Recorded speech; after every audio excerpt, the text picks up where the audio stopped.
なりたいチャンネルです。姉妹チャンネルの青虫の朗読チャンネルにもよろしくお願いします。魔王学院の不適合者第3章勇者学院編第111話憎悪の行く末第112話世界が愛に満ちるように朗読を始めます。魔王学院の不適合者第111話憎悪の行く末。ジェルガに向かいゆるりと足を踏み出す。つぶやきが漏れる。それは暗くよどんだ響きでやがて壊れた小声に変わった。くくくいびつに表情を歪ませジェルガが俺を見た。いいだろう、この手で直に貴様を滅ぼせるのだ。むしろ蘇ってきてくれて感謝しようというものだなあ。アノス・ボルディゴード。魔法となり果ててもなおジェルガの憎悪は続いている。2000年もの間絶えることなく再び蘇ったことを後悔し、そして滅べ。ジェルガは魔法体から光の粒子を飛び散らせ突撃してきた。人間の怒りを思い知るがいいぞ、暴虐の魔王。上空から光が集う。それは彼の手に集まりアスクの剣と化した。大層な口を聞く割には弱い。突き出されたアスクの剣をベノイエ分で受け流し、間合いを詰めて奴の胸を右手でうがつ。根源師殺せベブズド。根源殺しの指先が奴の魔法体を握りつぶす。光が無散するかのごとく散り、ジェルガの姿は跡形もなく消え去った。しかし、アゼシオン中から集まっている空の光が地上に降り注ぎ、そこに再びジェルガの魔法体を作った。やはり、根源をつかめぬか。理解したようだな。この身はすでに、ジェルガの魔法と化している。滅びることのない、この世の秩序そのものだ。想定通りか。遊びは終わりだ。聞け、アゼシオンの民よ。アスクの魔法を通じて、ジェルガが言う。アスクの影響下にある者全員の心に、その声は響いただろう。深き暗黒がアゼシオンを飲み込む。暴虐の魔王が2000年の時を経て、この地に蘇ったのだ。だが、恐れることはない。希望と共に祈りを捧げよ。我らが伝説の勇者に。されば、かの者の再来が現れ、希望の光でその暗黒を晴らすであろう。2000年の間、種をまいたとディエゴは言った。おそらくそれは、増え続けた人口と彼らに語り継いできたこの口づてを指すのだろう。太陽よりなおも高校と、上空に集うアスクの光が輝きを発する。その希望の光は次々とアゼシオン全土から集まってくる。暗黒が、来るな。やめ、森に倒れているガイ・ラディーテ魔王討伐軍が怯えたようにのたうちに回る。彼らの体からはアスクの光がこれまで以上に立ち上っていた。なるほど。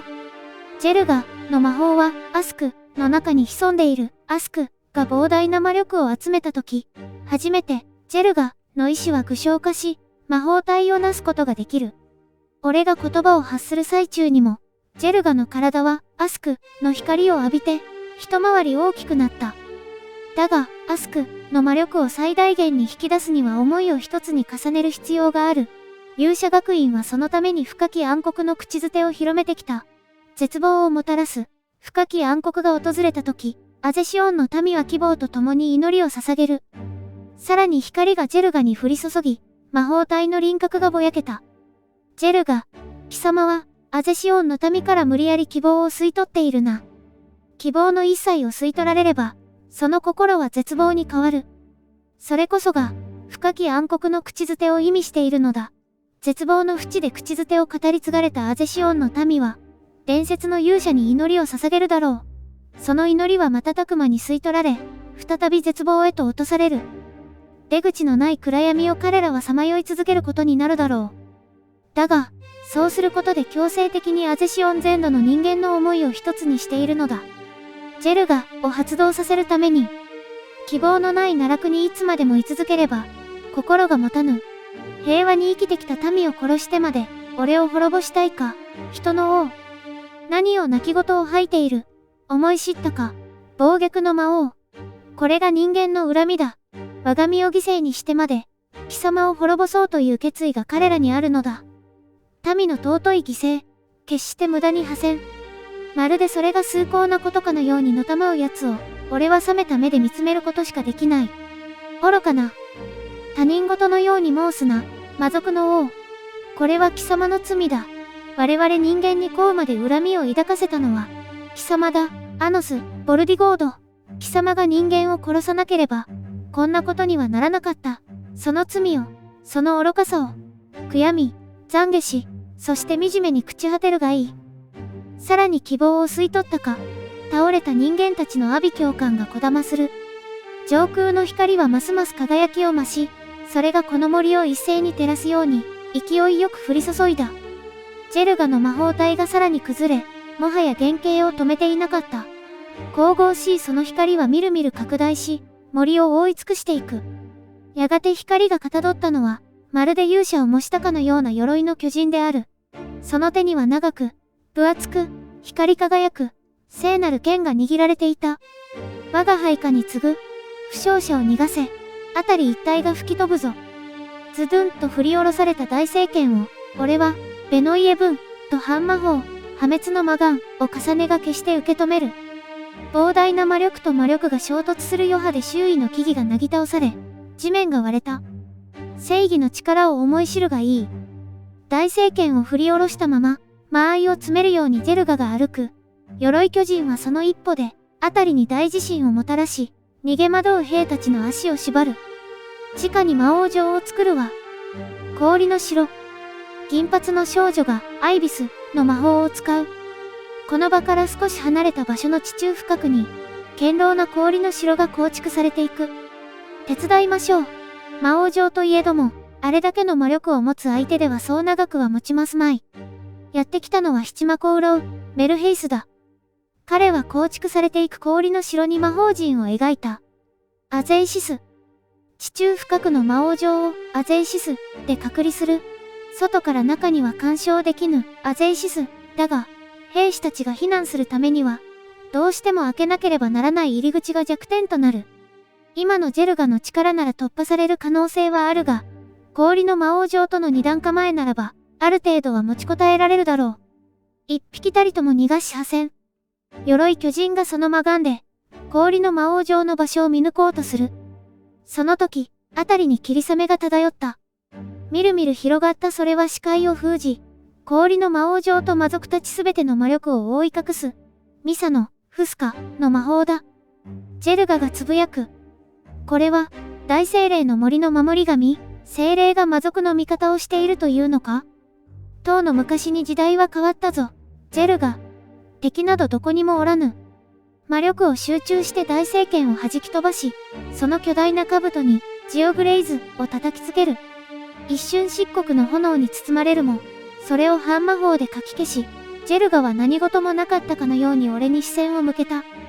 騙されるものか、暴虐の魔王。精霊を力ずくで操るとは、どこまで非道なのだ。貴様派。鎧巨人が天高く剣を掲げる。そこに魔法陣が浮かび上がった。思い知るがいい、魔族ども。貴様らの祖先が犯した罪、その身をもってあがない。上空の魔法陣から放たれた無数のテオトライアスが地上めがけて降り注ぐ。フスカの魔法で狙いがつけられぬ以上、無差別の砲撃だが、数が多い。そのいくつかは被弾するだろう。だが、地上から地、水、火、風、4つの魔法陣が展開され、テオトライアスを防いだ。早く逃げて、聖なる魔法同士だから、ある程度は防げるけど、あの巨人のテオトライアスじゃ、長くは持たないぞ。撤退しようとするミッドヘイズ部隊を守るように、エレオノールが魔法結界を張っていた。隊長であるマコンエリオが立ち止まる。彼はその視線を彼女に向けた。勇敢な人間の戦士よ。まっすぐ、彼は問いかける。先ほどもそうだ。なぜ我ら魔族を助ける？彼女ははっきりと答えた。僕たちの国が宣戦布告した。それはわかってる。でも、これはもう違うぞ。僕たちは戦いたかったんじゃない。守りたかったんだ。あれは、あの鎧の巨人は、魔族も人間も殺そうとしてる。エレオノールは霧の向こう側にうっすらと見える巨大な影を睨む。ミッドヘイズ部隊の反対側では希望を吸い取られ、地面にひれ伏したガイ・ラディーテ魔王討伐軍の姿があった。ディルヘイド軍が撤退の意思を示して、ガイ・ラディーテ魔王討伐軍も引き上げようとした。それでもこの戦争はおしまいだぞ。君たちに恨みなんてない。融合したミーシャとサーシャ、銀髪の少女が、倒れたゼシアを、ガトム、で次々と魔王城へ転移させていく。だが、1万人を転移させるのは時間がかかるだろう。アゼイシス、で一箇所に集めましょう。それならば一度に転移させられます。メルヘイスが、アゼイシス、の魔法を使う。魔法の門でゼシアたちを一箇所に集めていき、銀髪の少女がそれを、ガトム、で転移させる。あっちの地下に魔王城を建てましたから、そこへ避難してください。ファンユニオンの少女たちがディルヘイド軍を魔王城の入り口へ誘導していく。どうした？よそ見をしている余裕があるのか？ジェルガ。俺は、フレス、で上空へ向かい、ジェルガに向け、魔法陣を描いた。いつまで優位に立っているつもりだ？ジェルガは大聖剣を切り上げ、描いた魔法陣ごと俺を叩き切ろうとする。その剣を寸前のところで回避するも、魔法陣が切断された。ジェルガは滅びぬ。私を止めるにはアゼシオン中の人間を殺すしかない。たとえ、そうしたところで、魔法の発動が止まるだけで、ジェルガがこの世から消えてなくなるわけではない。絶望するがいい。アノス、ボルディゴード、ジェルガの魔法がこの世にある限り、魔族は滅びる宿命なのだ。ふむ。ジェルガ、言っておくがな。俺を絶望させたくば、言葉ではなく力で示せ。抜かせー。どこまでも高慢な、薄汚い魔族目がジェルガの全身から数百もの光の鎖が飛び出した。それらを俺が避けた瞬間、魔法結界が発動する。鎖と鎖の内側に入ることで、術式が起動する仕組みなのだろう。破滅の魔眼でその鎖を破壊した瞬間、大聖剣が振り下ろされた。滅ぼせよ。ベノイエブンを切り裂き、巨大な聖剣が俺を地上へ叩き落とす。流血し、根源を傷つけられながらも、地面に着地した俺を追撃するがごとく、大聖剣が突き立てられた。道後と地面が真っ二つに割れ、魔力の余波で暴風が巻き起こる。ジェルガの魔法によって作られた聖剣は、俺の根源を確かに滅ぼした。なるほど。あっという間に俺の根源は再生していた。根源殺しの聖剣か。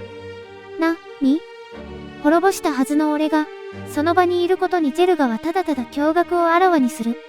一度目で仕留めるべきだったな。俺に同じ攻撃は二度効かぬぞ。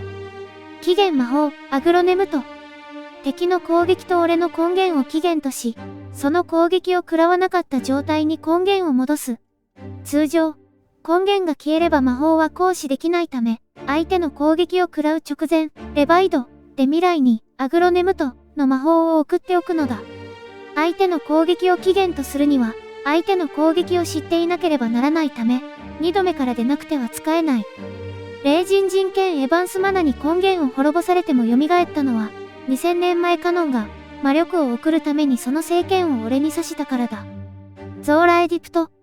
ジェルガが俺の根源を滅ぼしたと思い、隙を作った一瞬の間に、俺はその魔法術式を組み上げていた。漆黒の炎が鎖となりて、それがジェルガの巨体を縛る。同時にその極縁さが魔法陣をかたどった。敵の動きと魔力を封じると同時に、とどめを刺すための魔法術式を組み上げる起源魔法。これが、ゾーラエディプト。闇の炎に飲まれるがいい。極縁さが黒く燃え上がり、ジェルガの魔法体を一気に飲み込む。天と地をつなげるほどの炎の柱が立っていた。ふむ。まあ、そうだろうな。黒き炎の柱から、神々しい光が漏れる。それは漆黒の炎を弾き飛ばすように膨れ上がり、中から、無傷の鎧巨人が現れた。言ったはずだ、ジェルガの魔法は不滅。たとえ、貴様の離滅剣をもってしても、ジェルガという概念を永遠に消し続けることなどできん。魔族が滅びることは、宿命なのだ。何、それぐらいでなくては興ざめだ。減らず口を、叩くな。ゾーラエディプトに繋がれたまま、奴の巨体が動き、大聖剣を振り上げた。ここは貴様の城ではない。デルゾゲードはないのだ。切り札の魔剣すら、抜くことのできぬ分際でほう。貴様に離滅剣は見せていない。それは、誰に聞いた？魔王城が立体魔法陣であることはあの時代のものなら知っていよう。だが、離滅剣の存在を知る者は皆滅びたはずだ。貴様にそんなことを気にしている余裕などありはせん。鎖を引きずるようにしながら、奴は大聖剣を横なぎに振るう。何度でも蘇るがいい。貴様の魔力が尽き、絶望の淵に落ちるまで、断罪してくれようぞ。大聖剣が俺を押しつぶそうとするその瞬間、地上から一陣の風が吹いた。その巨大な剣は真っ二つに切断され、ごとりと落下した。案外、切ろうと思えば切れるものだよね。あれだけでかくてもさ。ジェルガの前に現れたのは、一位剣シグシェスタを携えたレイだった。ふむ、十分に回復したか？時間を稼いでくれたおかげで、7つとも戻ったよ。根源が7つ揃わねば、さすがのレイといえど、この怪物を相手にするのは辛いだろう。そのため、少々時間を稼いだのだ。愚かな、なんと、愚かな、男だ。憎しみが溢れ出る。鎧巨人の目が暗く光り、その声が憎悪に染まった。勇者よ。かつて英雄とさえ呼ばれたお前が、どこまで、一体どこまで、地に落ちれば気が済むのだ。カノン。土星を張り上げながら、ジェルガは大聖剣を再生させる。さらに左手で魔法陣を描く。現れた訪問は100と8つ。そこに光が集中した。まさか、こんな日が来ようとはな。空を飛び、レイの元へ移動する。君がいなければ、僕もどうなっていたかわからないけどね。握りしめた拳を、レイに向かって、ゆるりと突き出す。この手は何千何万、いやそれ以上の人間の血で汚れている。レイは同じように拳を握り、俺にそれを突き出す。彼もまた数えきれないほど多くの魔族を殺してきた。それでも、俺たちは、ただ立場が違っただけだ。ただ守りたかっただけなのだ。恨みなどみじんもない。行くぞ、友よ。2000年前から続く憎悪の連鎖をここで断ち切る。国利、レイはうなずく。アゼシオンとディルヘイドに平和を。俺とレイは、互いの拳をなるく突き合わせる。瞬間、ガトムの魔法でレイはジェルガの真後ろに転移した。小賢しい真似を。ジェルガが振り返ろうとするが、ゾーラエディプト、エマ力を注ぎ、魔法の鎖でもって押さえつける。させると思ったか。テオトライアスが無数に放たれる。それをかいくぐりながら、真正面から奴へ接近する。大気をうならせるがごとく振り上げられた大聖剣を、レイが一位剣で両断した。させないよ。2000年前の亡霊。2000年前の憎悪。過ぎ去ったはずの戦いに今度こそ終止符を打つため、対戦の英雄が2人、空をかける。勇者と魔王が、行く。第112話、世界が愛に満ちるように。宿命と言ったな。起源魔法、ジュラスドを放つと、鎧巨人の全身を漆黒の稲妻が蝕んでいく。ジェルガの魔法がこの世にある限り、魔族は滅びるのだと。事実だ。何をしようと結末を変えられません。じわじわいたぶられ、真綿で首を絞められるように、ゆっくりと絶望を味わいたいのであれば、好きにするがいい。ジェルガの魔法体が光り輝き、ジュラスドを振り払う。私の憎悪は、世界の秩序となったのだ。人間が、勇者が、魔族を恨み、そして滅ぼす。これが、この世界の正しき姿だ。何をどうあがこうとも、貴様は罪をあがなうしかない。さらに鎧巨人の輝きが増し、彼の全身から光の砲弾が発射される。避ける隙間もないほどの、テオトライアスを、破滅の魔眼で破壊しながら突破する。ならば、その宿命を断ち切ろう。忘れたか、ジェルガ。こちらには伝説の勇者と、霊人人剣エヴァンスマナがあることを。レイが右手をかざすと、そこに神々しい光が溢れ出し、剣をかたどった。ふふふ、ははははは、今更何を言い出すかと思えば、何度言わせるつもりだ。霊人人剣は暴虐の魔王を滅ぼすための聖剣だ。魔族にこそその力は絶大な効果を発揮するが、ジェルガの魔法はその剣と同種のものだ。真に聖なるものの宿命を、聖剣は断ち切ることはできない。霊人人剣を握り、霊がジェルガへ向かっていく。せいぜいあがけ、そして、何も通じぬと悟ったとき、貴様らに真の絶望が訪れる。刹那、エヴァンスマナがきらめき、ジェルガの腕を落とした。霊人人剣では傷つけられぬはずの魔法体が、しかし、再生する気配もなかった。だ？ふむ。ジェルガ、お前はいつまで自分が聖なるものだと思っているのだ？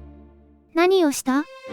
震える声で、憎悪をむき出しにし、鎧巨人はレイを睨む。一体、何をしたのだ？カノン。地上へ落ちた片腕が動き、レイへ向かって砲弾のように突っ込んでいく。だが、彼はたやすくそれを切り刻み、この空に無産させた。私は神聖にして、魔族を滅ぼす秩序の魔法、霊人人剣が通じるはずが、振り下ろされた巨人の拳をかいくぐり、レイは鎧巨人の両足を撫いだ。ぐらりとその巨体が傾き、ジェルガが膝を折る。ちょうどその視界にあるものが見えただろう。あれ、魔族を見下すことばかりに熱心で、どちらが下にいるのか、気がつかなかったようだな。魔王城デルゾゲードが天空に浮かんでいた。ちょうどこの場所は、城の地下ダンジョンに位置する。つまり、俺の懐だ。確かにベヌズ殿は魔王城以外では使えぬ。だが、魔王城が動かぬとは言ってないぞ。起源魔法、魔王城召喚デルゾゲード。もともと固定された魔法具であるがゆえに強大な魔力を発することのできる魔王城デルゾゲードを動かすこの大魔法は、2000年前ならば確かに不可能だった。だが、起源魔法はより古く、より絶大な魔力を持っている存在から力を借りれば、それだけ桁外れの結果を生むことができる。この時代に、2000年前のデルゾゲードを起源として力を借りるなら、それと縁の深いこの時代のデルゾゲードを召喚することも不可能ではない。とはいえ、魔王城召喚デルゾゲードはいくら俺とて、大半の魔力を消費し、何より時間がかかる。ゾーラエディプトで奴を縛り、そして気づかれぬよう、魔王城召喚デルゾゲードの魔法術式を組み上げていたのだ。貴様は断じて聖なるものではない。猛襲に駆られ、人々の希望を吸い取り、ただ魔族を殺すだけの悪魔。貴様には勇者としての最後すら与えぬ。突きつけるようにジェルガに宣言する。聖なる剣の裁きを下そう。空に浮かぶ、デルゾゲードの前には、闇色の長剣が暗く輝いている。リメツケンベヌズ・ドノアが、この場の秩序を侵食しているのだ。許さぬ、アノス、ボルディゴード、我ら人間から、誇りを奪い、愛する者を奪い、そして正義まで奪うか、許さぬ。我々は、貴様だけは、断じて許すことができぬのだ。憎悪がジェルガを奮い立たせるように、足を切断されたはずの鎧巨人が立ち上がる。その魔法体がこれまで以上にまばゆく輝き始めた。鎧巨人の体中から、無数の光の剣が覗く。そのすべてが聖剣だ。奴はそれを一気に射出した。しかし、俺に向かってきた光の剣は途中でくるりと反転し、反対に鎧巨人の体をうがつ。おお。自分の剣なら、思い通りになると思ったか。許さぬ、滅ぼしてやる、滅ぼしてやる。鎧巨人の輪郭がぼやけ、光の剣をあたりに撒き散らしながらも、さらに大きく、莫大な輝きを見せていく。左胸に巨大な魔法陣が浮かんでいた。その魔法術式は、ガブエル、だ。ふむ、やらせると思うのか？知っているぞ。リメツ剣はその手に握らなければ、真価を発揮しない。そして貴様は、魔王城を召喚したことでその魔力の大半を失っている。鎧巨人の瞳が暗く、よどんだ輝きを見せる。たとえ、貴様を殺せずとも、貴様の守りたかったものは無残に壊してやろう。一人でも多くの犠牲を、一つでも多くの絶望を、我ら人間の恨みを思い知るがいい。確かに、手に取らぬままではリメツ剣の力は弱い。俺の魔力も、ベヌズ・ドノアを操るのに万全とは言い難い。滅ぼすだけならばたやすいが、この憎しみ、すべて断ち切らねば大戦は終わらぬ。魔力がなければ、別のところから持ってくればいい。アスクの魔法を使い、ファンユニオン8人と心をつないだ。聞こえるか？はい。4番だ。哀れな亡霊を、せめて鎮魂かレクイエムで送ってやれ。はい、アノス様。俺の体に彼女たちの思いが集う。それは瞬く間に天地をつなぐほどの光の柱に変わった、魔王上召喚デルゾゲード、で消耗した魔力がみるみる補われていく。己、ジェルガ、の発動中に、アスク、を使うとは。貴様と、その魔剣は、どこまで人間を愚弄するつもりだ。アスク、を使えば、心が魔族への憎悪で染まる、ジェルガ、が発動している今はなおさらだ。それをリメツ剣が防いでいると奴は思ったのだろう。しかし、魔剣？何のことだ？よく魔眼を凝らしてみろ。この、アスク、にリメツ剣の効果は及んでいないぞ。騙されはせぬぞ。アスク、の魔法は人間の恨みだ。1000年経とうと、2000年経とうと、決して消えはせぬ憎悪なのだ。我ら人間は魔族打倒を誓い、この恨みを晴らすと誓い、長期にわたって思いをつないできた。魔族のいる世に平和などない。貴様らを滅ぼすことが、すべての人間の悲願なのだ。この思いが、アスク、の魔法が、魔王ですらない半端な魔族の精神で耐えられるわけがない。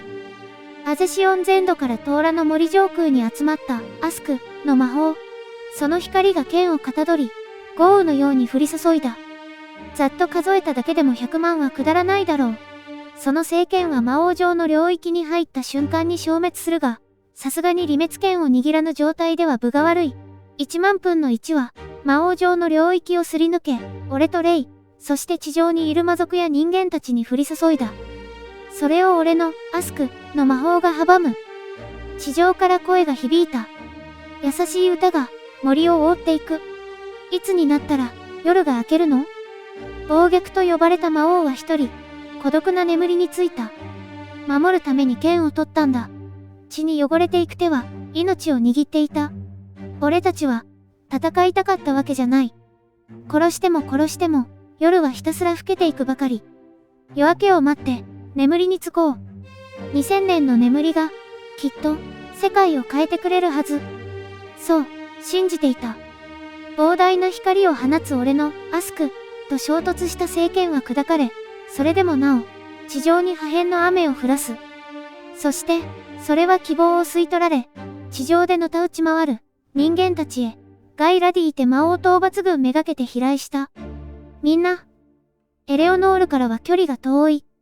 さすがに彼女でも、魔法化して動けない今の状態では、全員を守りきることはできないだろう。全体、半魔法を展開。空から飛来する魔法を隔てよ。ミッドヘイズ部隊の隊長エリオが、魔王討伐軍の陣地に姿を現す。鎧巨人を回り込んだのだ。彼が号令をかけると、その部下たちが半魔法の傘を作り、空から降り注ぐ聖剣の破片を防いだ。負傷兵を救出し、地下魔王城へ避難させろ。ミッドヘイズ部隊は、アイビスの魔法で大きめの箱を作ると、倒れた人間たちを乗せる。それを持ち上げ、あるいは、フレスの魔法で避難場所の地下魔王城へ向け、運んでいく。直接肩を貸す者、人間を持ち上げて運んでいる者もいた。勇敢なる人間の戦士よ。隊長はエレオノールに、リークスを発する。討伐軍は、我らの魔王城へ避難させる。決して危害を加えることなく、無傷で返すと約束しよう。構わぬな。でも、早くここから逃げないと、君たちも死んじゃうぞ。隊長は、霧雨の降る空を見上げた。鎧巨人と小さな2つの影が見えたことだろう。我らが始祖は、魔族のために戦った。根源を滅ぼされ、蘇ったあの方が、あそこで戦っているあのお方が、何者なのか、気づかぬほど私も鈍くはない。エリオは言う。我が名はミッドヘイズの魔皇、エリオ、ルードウェル。暴虐の魔王アノス、ボルディゴードの末裔なり、この血にかけ、この誇りにかけ、貴公より受けた情けを、ここで返させてもらう。聖剣の破片が雨となり、地上に降り注ぐ。エリオはその脅威から人間たちを必死に守り、肩を貸すように、彼らを魔王城へ避難させていく。我らが始祖は、誰も殺すなと言っている。人間を救出せよ。全員、死ぬな。誰も殺すな。今こそ、我らが忠義を示すとき。了解。救出作業を続けるディルヘイド軍を守るように、アスクが展開され、優しい歌声がなおも響く。憎しみよりも愛が強いよ。俺たちは分かり合えるはずと、希望を未来に託した。守るために剣を取ったんだ。血に汚れていく手は、命を握っていた。綺麗事のない世界に打ちのめされ、願っても願っても、悲しみはただ増えていくばかり。2000年の思いが、きっと、世界を変えてくれるはず。そう、信じていた。いつまで目を背けているつもりだ、ジェルガ。現実を見よ。時代はとうに変わった。世界はとっくに平和になったのだ。人間と魔族が手を取り合い、必死で生きようとする姿が見えぬほど、貴様の目は憎しみで曇っているのか。空を飛び、俺は上空にある魔王城デルゾゲードを目指した。貴様が、平和だと、笑わせるな。平和など来ない。そんなものは、貴様が、2000年前にぶち壊したのだろう。私に憎しみしかないのだ。今更、ああ。綺麗事を抜かすな。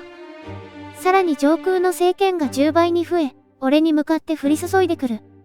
それらをかわしながら、俺はデルゾゲードに近づいていく。平和を奪われたお前が、今度は子孫の平和を奪うのか。それではお前も俺と何も変わらぬぞ。黙れ。私は貴様とは違う。これは復讐なのだ。人間の魔族に対する恨みなのだ。復讐ならば一人でやれ。人間が魔族を恨んだのではない。お前が俺を憎んだのだ。降り注ぐ聖剣を破壊し、さらに上空を目指す。ならば最後まで一人で憎め、恨め、怒りに満ちよ。お前が俺を永遠のごとき執念で呪うがいい。俺の手が離滅剣に届こうとする寸前、空が輝き、出現した巨大な聖剣がこの身を襲った。させるか。その剣はジェルガの憎しみ、ジェルガの概念そのものが、離滅剣を握る前の俺に叩きつけられる。しかし、レイが霊人人剣エヴァンスマナを振るい、巨大な聖剣を切り裂いていた。俺の手が、上空に浮かんでいた離滅剣の柄を握った。終わらせるとしよう。そうだね。俺たち二人は、鎧巨人に向かい、急降下していく。かつて互いに向けた剣を、今度は同じ方向に向けながら。2000年、待った。お前と笑い合うために。2000年、待った。お前と手を取り合うために。もう間もなく夜は明けるよ。孤独な眠りから、魔王は目を覚ます。どうか、願ったのは一つだけ。まばゆい朝日を、俺に見せてくれ。どうか、願ったのは一つだけ。世界が愛に満ちるように。ジェルガから、テオトライアスが発射されるが、離滅剣の前には何の意味もなく、消し去られる。巨人の頭に、離滅剣ベヌズドノアを振り下ろし、そこに重ねるように、霊人人剣エバスマナが振り下ろされた。鎧巨人の体が消えていく。アゼシオンの人間からの思いはまだ供給されている。魔力は残っているが、その存在を維持できぬかのように、光がどんどん薄れていく。ジェルガの宿命が断ち切られ、その魔法が消えようとしているのだ。貴様には何も与えぬ、勇者としての誇りも、正義も、抱いた憎しみすら失い、ただ虚しく滅べ。消える、私の憎しみが、消えていく。ジェルガの声はどこか悲しげで、ジェルガの魔法が消えていくごとに、何かを取り戻しているようだった。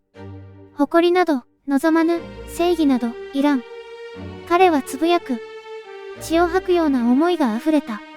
私は、すべてを失ったのだ。憎しみだけが、私の、妻と恋してやれる。たった一つの、思い、なのだ。忘れぬ。絶対に、この恨みは、愚かな男だ。貴様に残されたのは、決して憎しみばかりではなかったはずだがな。鎧巨人の姿が消えかけ、うっすらと2000年前のジェルガの姿が浮かび上がる。だから、お前の根源を元にしたエレオノールは、何度記憶を消され、作り変えられても、ただ平和だけを望み続けた。彼の心は二つに分かれた。魔族を滅ぼそうという、ジェルガ、と、子孫の平和を願う、エレオノール、に、二つの対立は、ジェルガの心の葛藤にたならない。